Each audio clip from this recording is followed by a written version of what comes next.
The day my HOA sealed my cabin gate, they thought they were teaching me a lesson. They hammered in the notice, locked the entry, and walked away like they'd finally won. What they didn't realize was that the narrow road winding through my land wasn't just my driveway. It was their only way out. By sunset, their luxury homes weren't just quiet. They were trapped. No deliveries, no guests, no easy escape. They thought they had control over me. So why did it suddenly feel like I had control over all of them? Before everything went sideways, my cabin was the one place that actually felt quiet. Tucked just beyond the edge of a polished, carefully controlled neighborhood, it sat where the paved road gave up and turned into a narrow strip of gravel cutting through my land. I'd owned that stretch for years, long before the HOA ever showed up with their signs, their rules, and their carefully worded authority. When the HOA formally established itself, things shifted, but slowly enough that you almost didn't notice at first. New signs appeared, then came letters. Polite at the beginning, full of community standards and shared responsibilities. Even though my cabin wasn't technically inside their boundary, their tone carried a quiet assumption that I'd eventually fall in line. I ignored most of it. The first real sign of trouble wasn't aggressive. It was subtle. A notice about road maintenance expectations slipped into my mailbox. Not addressed to me directly, but close enough. Then came a conversation with one of the board members, the kind that starts friendly but carries an edge underneath. They talked about safety, access, consistency, about how important it was for everyone connected to the neighborhood to follow the same guidelines. That was the first time it felt less like a suggestion and more like a warning. Still, nothing had actually happened yet.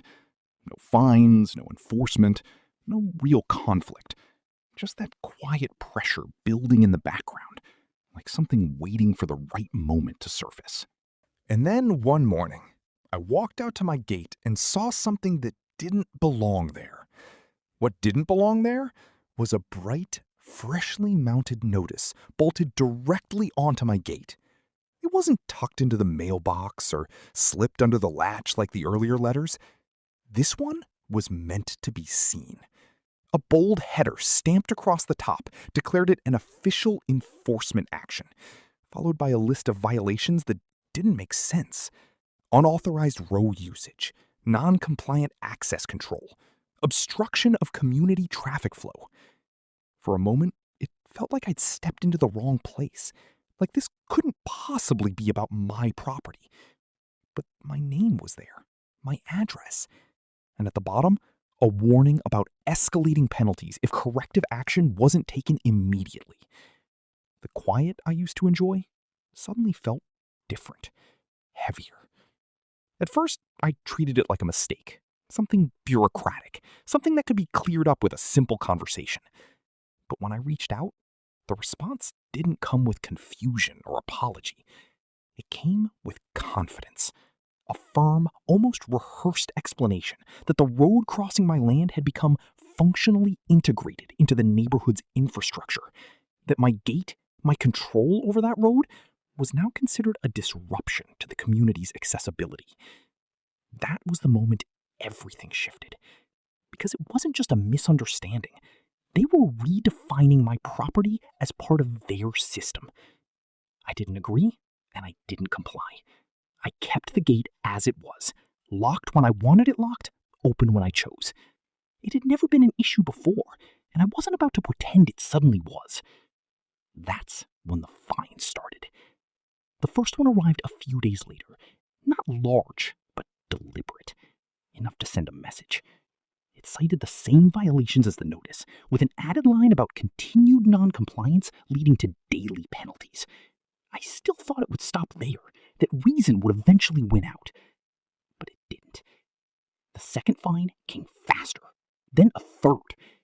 Each one arrived with colder language, less pretense of cooperation. What started as requests quickly turned into demands. They outlined deadlines, consequences, and vague references to legal authority that felt intentionally intimidating without being entirely clear. And then they escalated beyond paper. One afternoon, I heard vehicles on the road, more than usual. When I stepped outside, there were people I didn't recognize walking along the edge of my property, measuring, taking notes, marking spots with small flags pushed into the dirt. No one had asked permission. No one had even tried to explain what they were doing. When I confronted them, the answers were short and dismissive. They were there on behalf of the HOA, assessing necessary improvements to ensure consistent road access, as if the decision had already been made. That was the first time frustration turned into something sharper. Because it wasn't just about rules anymore. It was about control. I removed the markers, quietly, without making a scene. But the message had already been sent, and they didn't take it lightly. The next notice wasn't just a fine. It was labeled as a final warning. It outlined a plan to standardize access across the community, including the removal of unauthorized barriers. My gate, something that had been there long before their neighborhood even existed, was now being described as an obstacle that needed to be corrected. And they gave a date. A specific day when enforcement action would be taken if I didn't comply. That date hung over everything. I spent the next few days watching more closely than I ever had before. Not just the road, but the neighborhood beyond it. The houses lined up neatly, the landscaped yards, the quiet confidence that everything operated within a controlled system. It all looked orderly from a distance, but now I could see the underlying assumption that nothing existed outside their reach. What they didn't understand was that my land wasn't just another lot to regulate. It was the only connection they had to the outside world that didn't require a long, inconvenient detour. And that detail, the one they treated like a convenience, was about to become something else entirely. The day before their deadline, I noticed something unusual. Traffic increased. More cars than usual using the road, moving in and out with a sense of routine urgency. Deliveries, service vehicles, residents coming and going without a second thought. It had become their default route. Faster, easier, unquestioned. They had built their daily lives around something they didn't actually control. And they didn't realize it. That night, the quiet returned. But it felt different again. Not heavy this time, focused. Because I knew what they were planning to do in the morning. And I knew exactly what they hadn't considered. Morning came earlier than usual. Not because of noise, but because of movement. I stepped outside and saw them before they even reached the gate. A small group, organized, purposeful, tools in hand, documents ready. This wasn't a discussion. They had come to act. There was no hesitation. For a while, nothing happened. Then the pattern began. Cars approached, stopped, hesitated, turned around, one after another. Confusion spread, slowly at first, then faster. By the second day, disruption turned into frustration. Lines formed, deliveries stopped, service calls were canceled. The neighborhood that once moved effortlessly now struggled with its own dependence on a road it didn't own. By evening, the HOA returned. This time, not with authority, but urgency. They inspected the same lock they had installed. Their confidence was gone. Their tone had changed. They tried to reframe everything as a misunderstanding. But now, the reality was clear. They weren't in control anymore. They asked for the gate to be opened. Temporarily. Just until things could be sorted out. But the question wasn't whether I could open it. It was why I should. on their terms. The silence after that moment didn't break all at once. It stretched, thick, uncomfortable, and impossible to ignore. The HOA board stood there, caught between what they had done and what they now needed from me. Behind them, the residents weren't just watching anymore. They were waiting for something to shift, for someone to take responsibility, for this entire situation to make sense. But nothing about it was simple anymore, because the power dynamic had flipped, and everyone could feel it. I didn't rush my decision. That alone seemed to unsettle them. They were used to urgency when it came to enforcement. Deadlines, warnings, consequences. But now they were the ones pressed for time, and I was the one choosing not to move. The truth was, I could have opened the gate right then, ended the standoff, restored their access, made everything go back to the way it was before they decided to interfere. But before didn't exist anymore. Too much had happened. Instead, I made something clear, not through raised voices, but through calm, deliberate words. This situation wasn't going to be undone with a quick fix. If they wanted access restored, it wasn't going to be temporary, and it definitely wasn't going to be on the same terms they had tried to force on me. For the first time, they had to listen. The fines were withdrawn, the notices erased, formal acknowledgement followed. But more importantly, the road was defined for what it truly was: private property. Not theirs, never theirs. Access wasn't guaranteed anymore. It was permitted. And they agreed. Only then did I step forward. The gate stood exactly as they had left it, but now it meant something different. Not control, consequence. I removed the seal, slowly, deliberately. The gate opened, and everything changed. Cars moved again, but more carefully, slower, aware. The assumption was gone. Days passed. The HOA pulled back. The rules softened. The tone shifted. Residents started asking questions about authority, about limits, about trust. Because they had seen what happened when power went too far, and they didn't forget it. Life returned to quiet, but not ignorance. The road still ran through my land, but now every person who used it understood something they hadn't before. Access isn't ownership. Control isn't assumed. And the moment you overreach, you might just trap yourself inside your own decision. The gate was open again, but the damage didn't just disappear.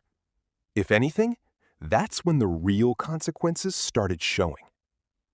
Inside the HOA, things weren't as controlled as they used to be. The same board that once moved with quiet confidence now looked uncertain. Meetings that used to be routine turned tense. Voices that once sounded firm now carried hesitation. Decisions were no longer simple, because now every decision had a shadow behind it. A reminder of what happens when authority goes too far. The residents noticed it too. At first, it was just quiet conversations, people talking in driveways, on sidewalks, in passing. But slowly, those conversations turned into questions, and those questions turned into pressure. They weren't just asking about the road anymore. They were asking about trust, about how something so important could be handled so poorly, about how when people start questioning authority, they don't stop at one mistake. The official reversal had already been issued. On paper, everything was fixed. Fines removed, violations erased, authority corrected. But paper doesn't reset perception. It doesn't erase memory. because everyone had already seen what happened. They saw how quickly control could be assumed and how slowly it was given back. And that kind of awareness doesn't fade. That night, everything was quiet again. But it wasn't the same kind of quiet. It felt heavier, more aware. I sat on the porch, looking out at the same road that had caused all of it.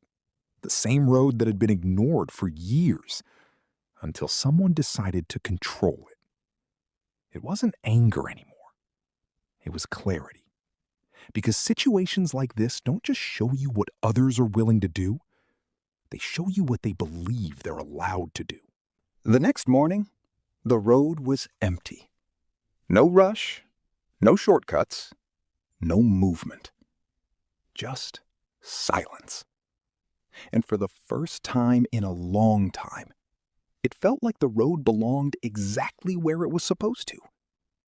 Not shared, not assumed, just understood. What changed wasn't written anywhere. There were no new notices, no official statements, no public apology. But something had shifted, and everyone could feel it. The HOA still existed. The same people were in charge, the same structure remained. On paper, everything looked exactly the same. But in reality, nothing felt the same anymore. It started with small things. Conversations that used to stop when a board member walked by no longer stopped. People didn't lower their voices. They didn't look away. Instead, they watched. They listened. And slowly, they started asking questions. Not loudly, not aggressively, but clearly. How did this happen? Who approved it? What else has been decided without us knowing? And those questions didn't just stay about the road. They began to touch everything. Because once people start questioning authority, they don't stop at one mistake. They begin to see patterns. They begin to remember things that once felt normal, but now feel different. The board leader still walked through the neighborhood the same way, posture straight, expression controlled, but the reactions around her had changed. Where there used to be quiet agreement, there was now hesitation. Where there had been trust, there was now doubt. And doubt spreads quietly but powerfully. It doesn't shout, it settles. And once it settles, authority begins to weaken. Not through conflict, but through awareness. And awareness is something that cannot be controlled once it begins to grow. I didn't change anything. There was no confrontation, no announcement, no attempt to prove anything, because I didn't need to. Everything that needed to be proven had already happened. I continued my routine the same way, waking up at the same time, sitting on the same porch, walking along the same road. But the way that road felt had changed. Cars still passed through, but not like before. There was a pause now, a hesitation. Drivers slowed down as they approached. Some glanced over briefly, not out of fear, but out of understanding. Because now they knew something they hadn't realized before. This wasn't just a road. It wasn't just a shortcut. It wasn't something that existed for convenience. It belonged to someone. And that realization changes behavior in a way rules never can. No enforcement was needed. No reminders were required. Because once people understand a boundary, they respond differently. And that response is natural. It doesn't need to be forced. Every slow car, every careful movement, every moment of awareness became a quiet acknowledgement, not of power, but of respect. And respect that comes from understanding is something that stays. The sign was simple, small, and calm. Private property. Access by permission only. It didn't need to be loud because the message had already been delivered. People didn't need to read it to understand it. They had already experienced it. And experiences like that don't fade. The neighborhood slowly returned to normal. Cars moved again, deliveries resumed, routines settled back into place. Everything looked the same on the surface, but underneath, It had changed. There was now a clear line, not visible, not enforced loudly, but understood by everyone. And that kind of understanding doesn't disappear. The HOA continued to operate, but with more caution, more awareness, more restraint, because they had seen what happens when boundaries are crossed.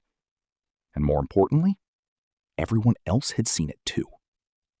As for me, nothing changed and everything changed at the same time. Because control was never about taking something. It was about knowing what was already yours and standing firm when it mattered. Without noise, without force, just clarity. The evening settled in slowly, the kind of quiet that doesn't feel empty, but complete. The road stretched out ahead just like it always had. The same gravel, the same direction, the same connection between two places. But now, it carried a different meaning. Not because it had changed, but because the way people understood it had changed. Everything around it looked normal. Cars passed, lights turned on in the distance. Life moved forward the way it always does. But there was no longer any assumption tied to it. No quiet belief that it would always be there without question. That something so simple could be taken for granted without consequence. Because now, there was awareness. And awareness changes everything without making a sound. Nothing dramatic remained. No conflict, no confrontation, no tension. Just a clear understanding that had settled into place. And in the end, that understanding was enough. Because wheel control isn't about proving anything. It's about not needing to prove it at all.